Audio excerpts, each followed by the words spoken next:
غریب صحابی حضرت سعد انصاری نبی کریم کی بارگاہ میں ملنے کے لیے آئے. انہوں نے جب نبی پاک کے سامنے ہاتھ کیے نا ملانے کے لیے، قربان جائیں، انہوں نے ہاتھ پیچھے کرنا چاہا پر میرے نبی نے ان کا ہاتھ تھام لیا. حضور نے زور سے پکڑ لیا. انہوں نے ایک دفعہ چاہا، پھر اصل میں آپ سمجھے نہیں نا میں کیا کہہ گیا ہوں، یعنی حضور نے ہاتھ تھام لیا، یعنی نبی کریم نے ان کا اپنے دست مبارک سے ہاتھ پکڑ لیا. صحابی خاموش ہو گئے.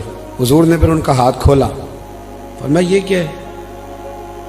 تو وہ رو پڑے، عرض کرنے لگے حضور بچے زیادہ ہیں، مزدور آدمی ہوں، پھاوڑے کے ساتھ، کدال کے ساتھ، کئی کے ساتھ کام کرتا ہوں. یا رسول اللہ یہ نا چھالے پڑ گئے میرے ہاتھوں پہ.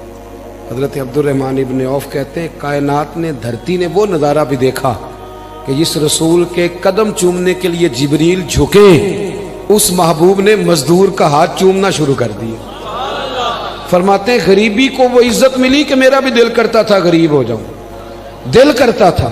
یہ کس نے ذروں کو اٹھایا اور صحرا کر دی، یہ کس نے قطروں کو ملایا اور دریا کر دیا، یہ کس کی حکمت نے یتیموں کو کیا در یتیم اور غلاموں کو دنیا بھر کا مولا کر دیا. ہم نا اصل میں عزت نہیں دے پائے. ہم نے وہ جو سٹیٹس کا فرق رکھا ہوا ہے نا، اس نے تباہی کر دی. نبی کریم کا انقلاب یہ ہے کہ، اور حضور نے نا ایک اور بات بھی ذہن میں رکھی، نبی پاک صلی اللہ علیہ وسلم نے لوگوں کو بتایا ہے کہ گناہ ہوتا ہے. کیمرے لگانے سے گناہ نہیں ختم ہوتے، کیمرے لگانے سے گناہ نہیں ختم ہوتے، چوکیاں بنانے سے نہیں ختم ہوتے. گناہ تب ختم ہوتے ہیں جب احساس پیدا ہو جائے کہ یہ چیز غلط. میرے معاشرے میں گالی کو لوگ گناہ ہی نہیں سمجھتے. بالکل یہ تو کوئی جرم ہی نہیں، حالانکہ حضور صلی اللہ علیہ وسلم نے فرمایا مومن کو گالی دینا اعلانیہ فسق ہے. جو کسی مومن کو گالی دیتا ہے وہ اعلانیہ اللہ کی نافرمانی کا. اب یہ کوئی گناہ ہی نہیں. اب 2 3 5 لطیفے جھوٹے سنا جانا یہ گناہ ہی کوئی نہیں. اور نبی پاک نے فرمایا مومن بزدل ہو سکتا ہے، کنجوس ہو سکتا ہے، پر میرا مومن جھوٹ نہیں بولتا. آپ سمجھے بات. ہمارے ہاں یہ معیار بن گیا کہ ہم نے گناہ کو گناہ نہیں سمجھا. نبی کریم نے نا انقلاب یہ برپا کیا کہ دلوں کے اندر سے نا میل کچیل نکال کے احساس پیدا کر دیا کہ گناہ ہوتا ہے. احساس، جب آپ کو احساس پیدا ہو جائے نا کہ مجھ سے، آپ یقین کریں مطلب موٹر سائیکل والے کو پجارو والا جب ٹکر مار دیتا ہے نا تو وہ گر جاتا ہے، تو وہ چونکہ پجاروں میں بیٹھے ہوتا ہے تو وہ الماری کھول کے یا شیشہ نیچے کر کے تو وہ اس کو کہتا ہے کہ اٹھ جا، کیا ہو گیا، مطلب تو دھیان سے نہیں چل رہا. موٹر سائیکل والوں نے تو خرید لی ہے یہ روڈ، چونکہ وہ پجاروں پہ ہے، لہذا وہ غلطی بھی کرے تو پھر بھی وہ تسلیم کرنے کو تیار ہے. ایسے نہ ہو تو عقل بھی تو نہیں نہ ہوتی. جدے کر دانے او دے کملے بھی سیانے. نبی کریم صلی اللہ تعالیٰ علیہ وسلم نے انقلاب برپا کیا کہ احساس پیدا کیا، غلطی کا احساس. بخاری میں حدیث ہے، حضرت ابو ہریرہ رضی اللہ تعالیٰ عنہ، حضرت انس بن مالک رضی اللہ تعالیٰ عنہ حدیث کے راوی ہیں. کہتے ہیں غامدیہ قبیلے کی ایک بی بی آئی حضور کی بارگاہ میں. یہ لوگ گناہ کرتے تھے، بدکاری کرتے تھے، بلکہ معاذ اللہ عرب میں یہ رواج تھا کہ اگر کسی کے ہاں بیٹا پیدا نہیں ہوتا تھا تو معاذ اللہ ثم معاذ اللہ وہ کسی اور مرد کے ہاں بھیج دیتے تھے. وہ تو اس کو عیب ہی نہیں جانتے تھے. آج بھی آپ یورپ میں کوئی اس کو عیب سمجھا جاتا ہے. ہمارے حکمران ہمیں مثالیں دیتے ہیں، ہم جی اس طرح کا بنا دیں گے. میں نے کہا رہنے دو، ہم نے اس طرح کا بن کے کیا کرنا ہے. اللہ کا فضل ہے، میرے ملک میں آج بھی بہت ساری شرم و حیا ہے، بہت سارا کرم ہے اللہ کا. وہاں تو حد بندہ ہی کوئی نہیں. کس طرف آپ جا رہے ہیں؟ قبیلہ غامدیہ کی عورت آئی تو حضرت ابو ہریرہ کہتے ہیں وہ رو پڑی، اور اس طرح روئی کہ جیسے بڑی تکلیف میں. حضور نے فرمایا کیا ہوا؟ یا رسول اللہ بھول گئی تھی، غلطی کر بیٹھی، مجھ سے زنا ہو گئی. حضور صلی اللہ، اب دیکھیں ذرا، یہاں مجرم کو مار مار کے منواتے وہ مانتا نہیں، کیونکہ وہ پاک ہو کے دنیا سے جانا نہیں نہ چاہتا. حضور صلی اللہ علیہ وسلم نے نہیں منوایا، وہ خود کہہ رہی ہے. تو محبوب فرمانے لگے تو کیسے ثابت کرے گی کہ تو نے زنا کیا ہے؟